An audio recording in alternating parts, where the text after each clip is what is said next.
como uma banda que gravou seu primeiro single com um orçamento de míseros $50 conseguiu salvar da falência a gravadora que revelaria o Nirvana para o mundo. E mais impressionante ainda, como esses mesmos caras conseguiram sobreviver a quase todos os seus colegas de cena, que, bem, se tornaram bilionários, né? E ainda por cima mantendo a sanidade e o senso de humor intactos. Exato. Exatamente sobre isso que a nossa investigação vai se debruçar hoje. O foco dessa análise não é falar daquelas superestrelas que acabaram sendo engolidas pela máquina da indústria, Com certeza. mas sem apontar os holofotes para os verdadeiros arquitetos do som de Seattle. Estamos falando do Mudhoney. Essa é a grande ironia da história da música dos anos 90, sabe?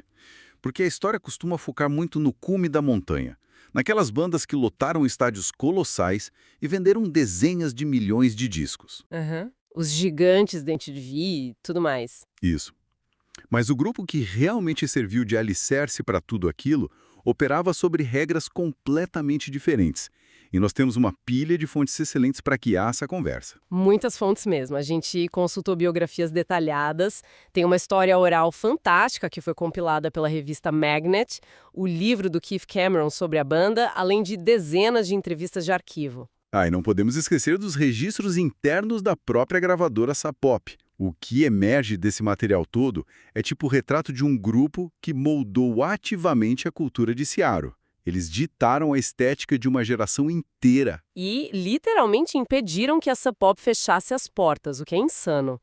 Mas para entender como eles construíram algo tão duradouro, acho que a gente precisa olhar para os escombros de onde eles surgiram, porque o Mudhoney nasceu de um divórcio musical bem feio, né? E do Mudhoney havia o Green River, que foi formado ali em 1984. Que muita gente disse era semente de tudo. Sim, muitos historiadores consideram o Green River a primeira banda de fato associada ao que o mundo chamaria depois de grunge. E a formação original era um caldeirão absurdo.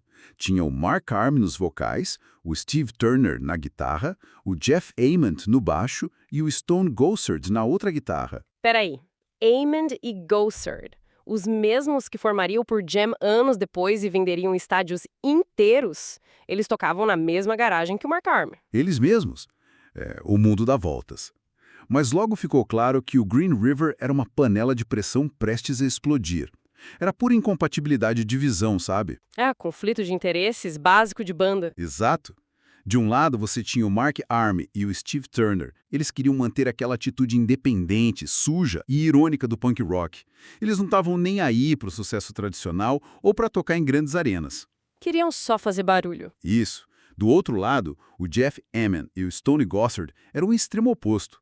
Eles eram músicos bem mais ambiciosos. O objetivo deles era muito claro, conseguir um contrato milionário com uma grande gravadora. Eles exigiam um nível de profissionalismo que a outra metade da banda repudiava. Nossa, e toda panela de pressão tem seu limite.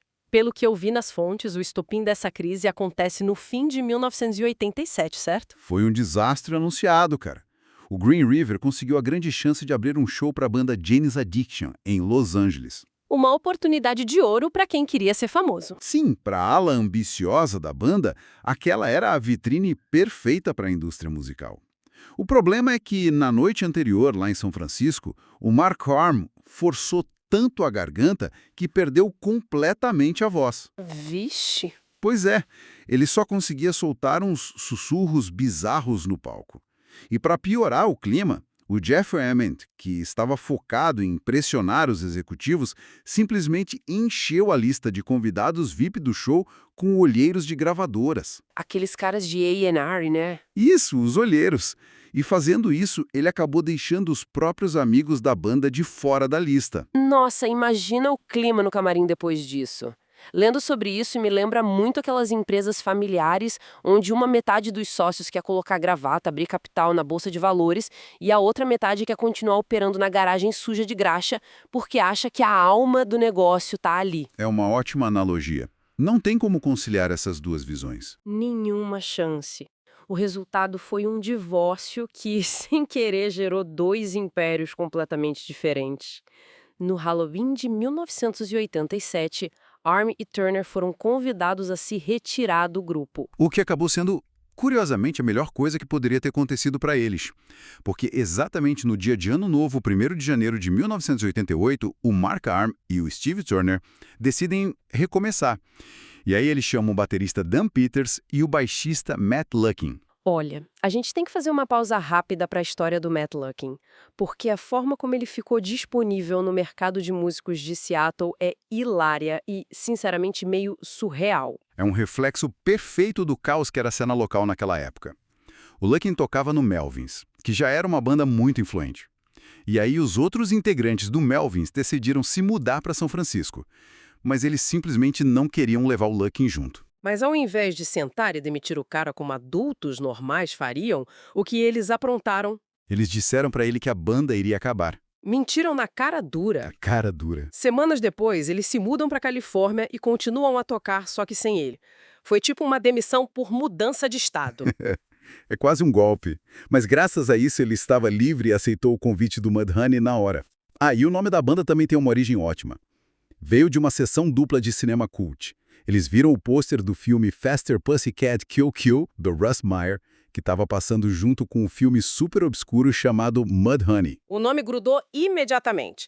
Eles ensaiam rapidamente e já partem para o estúdio Reciprocal Recording. E é aí que a mágica, ou melhor, o barulho ensurdecedor acontece.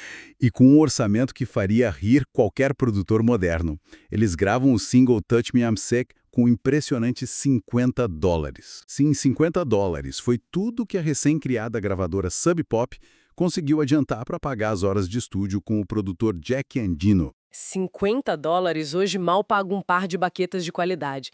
E o som que saiu daquela fita era assustador para a época. Aquela música era a antítese total daquele pop polido, cheio de sintetizadores que dominava as rádios nos anos 80. Era o oposto do que estava nas paradas. Total. Como exatamente eles conseguiram aquele timbre tão sujo e agressivo com tão pouco dinheiro? Foi uma escolha técnica muito específica do Steve Turner e do Mark Arm. Eles usaram pedais de efeito para guitarra, principalmente o Super Fuzz e o Big Muff. Pedais clássicos. Muito clássicos. Para quem não toca instrumento, a explicação simples é que esses pedais basicamente quebram o sinal limpo da guitarra. Em vez de você ter uma nota clara e nítida, o pedal amplifica as frequências ao extremo. Até virar aquele chiado. Exatamente. Até que o som se transforme numa parede espessa e distorcida. É como tentar fazer um carro andar com o escapamento furado e o motor engasgando.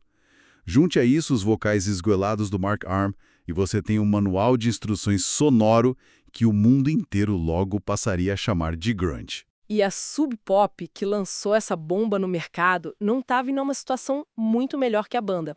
É fascinante ler sobre os bastidores. O Bruce Pavitt e o Jonathan Poneman, que eram os fundadores, vendiam uma imagem de executivos arrogantes dominando o mercado. Mas a realidade era de um amadorismo desesperador. Era sobrevivência pura, dia após dia. O escritório da Sub Pop era tão minúsculo que eles não tinham nenhuma sala de estoque.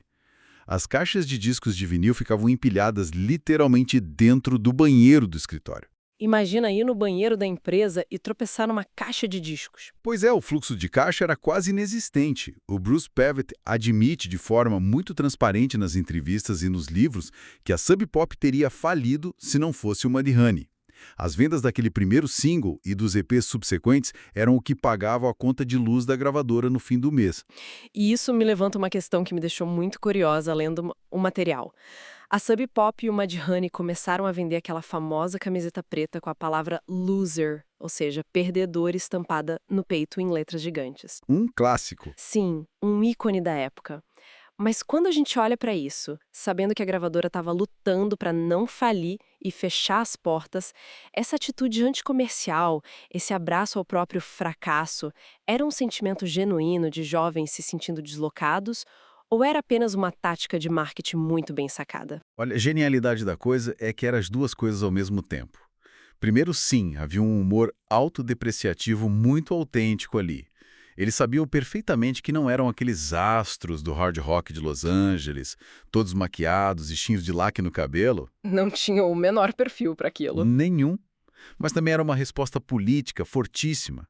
A gente tem que pensar no contexto do final dos anos 80. Era o auge da cultura yuppie, sabe? Aquele estereótipo do executivo de Wall Street celebrando a ganância, o acúmulo de riqueza a qualquer custo. A década da ganância. Exato. Vestir uma camisa dizendo "eu sou um perdedor" era apontar o dedo do meio para essa métrica de sucesso da sociedade. Era dizer, tipo, se o mundo corporativo é o sucesso, eu prefiro não participar. E é super importante notar como isso contrasta de forma brutal com o que aconteceria com o restante da cena de Seattle anos depois. Essa inocência seria engolida. Sem dúvida. Se a gente comparar essa atitude moleque despretensiosa do Mudhoney com o cinismo pesado que tomou conta da cena depois da explosão do Nirvana, a diferença é gritante.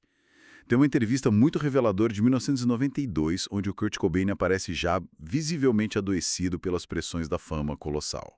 Aquela entrevista clássica. Isso. E ele diz com um sarcasmo exausto que estava ali só pelo dinheiro e para cheirar os protetores genitais de atletas. É a fala de alguém sendo esmagado por um sistema que ele não queria participar. É pesado ler isso hoje em dia. Muito pesado. E o Mudhoney nunca internalizou essa pressão. Eles continuaram sendo os perdedores que achavam tudo aquilo uma grande piada. E é justamente não levando a sério que eles acabam exportando esse caos para o mundo, quase por acidente, né? É muito engraçado acompanhar como uma tática de sobrevivência local virou um fenômeno global ali em 1989. O Sonic Youth, que era uma banda de Nova York já super respeitada pela crítica, decide levar o Mudhoney junto para uma turnê na Europa. E o choque cultural foi, bem, imediato. Foi um experimento antropológico no palco, para dizer o mínimo. Porque o Sonic Youth era uma banda artística, introspectiva, sabe? Eles liam literatura alternativa no ônibus de turnê. Já o veículo do Mudhoney era basicamente movido a cerveja barata e amendoim. Dois mundos diferentes. Totalmente. E quando eles desembarcam no Reino Unido, o público britânico simplesmente entra em choque. O Mark Arm conta que os britânicos não conseguiam entender a ironia pesada e as piadas que eles faziam no palco. Mas a melhor parte dessa turnê, disparado, é a barreira física. Lá nos Estados Unidos, a prática do stage diving, aquele mergulho do palco para os braços da plateia, já era normal em qualquer espelunca punk. Mas na Inglaterra, isso era algo alienígena. E tem aquele detalhe maravilhoso documentado num show na cidade de Nottingham. Ah, a fila de Nottingham. Sim! A juventude britânica, nas primeiras fileiras, viu o Mark Arm dando saltos mortais para trás e achou a ideia incrível. Só que, em vez de formarem uma roda punk caótica e violenta como nos Estados Unidos, eles aplicaram a educação britânica ao processo. Como assim? Eles simplesmente formaram uma fila indiana super organizada na lateral do palco. Os garotos esperavam educadamente a sua vez, subiam no palco, pulavam na multidão e aí o próximo da fila assumiu o posto para pular também. O caos punk virou uma fila de banco. Isso é bom demais. É uma imagem que beira uma esquete do Monty Python. Mas, brincadeiras à parte, essa turnê europeia cumpriu um papel estratégico imenso. A aprovação de uma banda gigante como o Sonic Youth e a reação curiosa da imprensa europeia carimbaram o passaporte do Mudhoney e, por tabela, de toda a cena de Seattle. É verdade. Eles saíram de lá como promessas locais e voltaram como um movimento validado internacionalmente. O que nos leva ao famoso festival Lemmy Fest, de volta em Seattle em meados de 1989. O Lamb Fest, ou a Festa dos Patetas, na tradução livre. Com a moral lá em cima depois da Europa, a Sub Pop resolveu arriscar tudo e alugou o icônico Moore Theatre. Era um teatro respeitável, com capacidade para 1.500 pessoas. O line-up tinha o Mudhoney como atração principal e o Tad e o Nirvana abrindo a noite. O Nirvana ainda estava tateando o próprio som nessa época. E o engraçado é que ninguém achou que fosse dar certo. Ninguém mesmo. Até o gerente do teatro mandou parte da equipe de segurança ir para casa mais cedo, porque não botava fé que um bando de garotos esquisitos com camisa de flanela lotaria o lugar. E adivinha, os ingressos esgotaram. A equipe de segurança, que estava super reduzida, entrou em pânico total com aquele mar de gente pulando pelas poltronas centenárias do teatro. Para todo mundo que analisa a história do movimento, aquela noite do Lamb Fest é o marco zero. Foi o exato segundo em que todos perceberam, tipo, nós não somos mais apenas algumas bandas de garagem.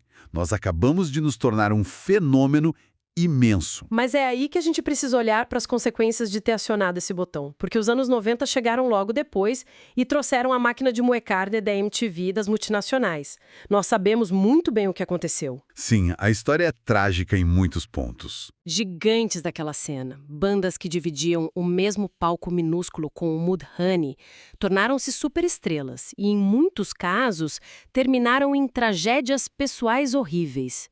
A grande pergunta que fica ao analisar todo esse material é como o Mudhoney passou por essa tempestade e manteve a sua identidade intacta pelas 3 décadas seguintes. Essa é a pergunta de $1 milhão. E a resposta está muito nas escolhas que eles fizeram internamente e em como lidaram com a própria estrutura da banda. Se você observar os movimentos de entrada e saída de membros, você entende perfeitamente a química que os manteve vivos. Por exemplo, em 1999, o Matt Lukin decide se aposentar. Sim, ele era o baixista, né? Que tinha vindo do Melvins. Esse mesmo. Ele era descrito na cena como um cara peculiar que dava tapas na própria bunda no palco. E, de repente, ele simplesmente abandona a música e as turnês para voltar a trabalhar com carpintaria. Largou tudo pela madeira. Exato. E aí, 2 anos depois, para preencher essa vaga no baixo, eles chamam o Guy Madison, que é um australiano. E o perfil do Guy Madison é sensacional. Ele tocava na cena extrema australiana com uma banda chamada Lubricated Goat. Já tinha tocado num projeto paralelo com o Mark Arm, chamado Blood Loss. Mas o que realmente quebra a expectativa do que deveria ser um astro do rock é o que ele faz durante o dia. Isso é o mais louco. Ele é enfermeiro de cuidados intensivos num hospital em Seattle. Uma UTI. Sim, uma UTI.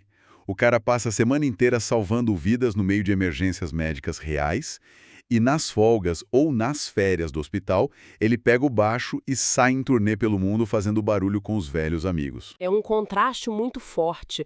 De um lado, a ilusão perigosa de ser um deus da guitarra venerado por multidões, e do outro, a realidade dura e puramente humana de cuidar de pessoas em estado crítico. Essa dualidade do Madison me parece que ancora a banda no chão. Puxa eles de volta para o mundo real, sabe? Com certeza. Tira todo o glamour falso da coisa. Eu gosto de pensar nessa cena de Seattle como uma analogia simples. Era como uma frota de carros numa rodovia. Bandas como Nirvana e Pearl Jam eram como carros esportivos, projetados para correr a 300 por hora. Era espetacular de ver passar, mas a pressão interna era tanta que o motor podia fundir a qualquer instante. O Mudhoney não. O Mudhoney era um motor a diesel. Eles não corriam a 300 por hora, mas tinham tração, força bruta e nunca, jamais quebravam no meio do caminho. Mantinham todo o sistema funcionando. Nossa, perfeita analogia. E a maior prova de que eles não quebram é olhar para a trajetória do baterista, o Dan Peters. Durante aquele período meio confuso do início dos anos 90, ele chegou a tocar bateria brevemente no Nirvana. Ele gravou aquele single agressivo chamado Sliver. Verdade, ele era um baterista super requisitado. E, em entrevistas recentes, ele até confessa com a maior naturalidade que sentiu uma pequena pontada de arrependimento por não ter ficado na banda e participado da explosão mundial que foi o disco Nevermind. É humano, né? Qualquer um pensaria na montanha de dinheiro e fama envolvida. Totalmente humano. Mas, no fim das contas, ele escolheu voltar para o Mudhoney. Ele literalmente abriu mão da maior loteria da indústria musical pela liberdade e pelo conforto de continuar fazendo arte barulhenta do próprio jeito, sem um bando de engravatados dizendo o que ele deveria ou não tocar. E é isso que os traz até os dias de hoje de maneira impressionante. Há pouco tempo, eles entraram em estúdio e gravaram um disco fantástico chamado Plastic Eternity. E para quem está ouvindo e achando que eles gastaram uma fortuna, eles não precisaram de meses de isolamento em uma mansão luxuosa, com produtores caríssimos. Eles compuseram e gravaram um disco inteiro em módicos 9 dias. 9 dias. 9 dias. A ética do faça você mesmo do começo da carreira nunca saiu de cena. E isso acontece porque quando uma banda consegue preservar uma camaradagem genuína por tanto tempo, eles não precisam de supercomputadores para ajustar o ritmo perfeitamente ou de meses discutindo numa mesa de reunião o que a rádio quer ouvir. Eles simplesmente entram no estúdio, olham uns para os outros e sabem exatamente o que fazer. A música soa crua, viva e livre justamente porque eles não têm medo de errar. Eles protegem o que a música significa para eles, se recusando a deixá-la ser engolida pelas exigências pasteurizadas da indústria. E essa trajetória fantástica do Mudhoney nos deixa com uma pergunta muito clara e provocativa para quem acompanha a gente pensar a respeito. Diante de tudo que consumimos na cultura pop, como nós realmente definimos o que é ter sucesso? Será que é vender 30 milhões de discos, estampar cada capa de revista do planeta, mas acabar esmagado por expectativas, sem liberdade e, em muitos casos trágicos, perdendo a própria vida? É uma balança difícil. Ou será que o verdadeiro sucesso é ser dono do próprio nariz, ter a liberdade absoluta de tocar guitarras sujas, fazer exatamente a arte que você quer, com seus melhores amigos por mais de 35 anos e ainda poder voltar tranquilo para sua casa no fim do dia, para sua família ou para o seu plantão no hospital? O Mudhoney não ganhou o jogo da fama bilionária simplesmente porque eles se recusaram a participar dele. Eles venceram porque inventaram o próprio jogo. E jogar sobre as próprias regras, construindo um legado artístico intocável que sobrevive muito depois de as luzes de Hollywood se apagarem, é talvez a maior vitória que a música independente já produziu. Uma vitória barulhenta, muito distorcida e absolutamente essencial para a história. E com essa reflexão, fechamos a investigação de hoje. Se curtiu o vídeo, curta, compartilhe, comente Oi Tio Grunge e se inscreva no canal Grunge Aposentado. Até a próxima game!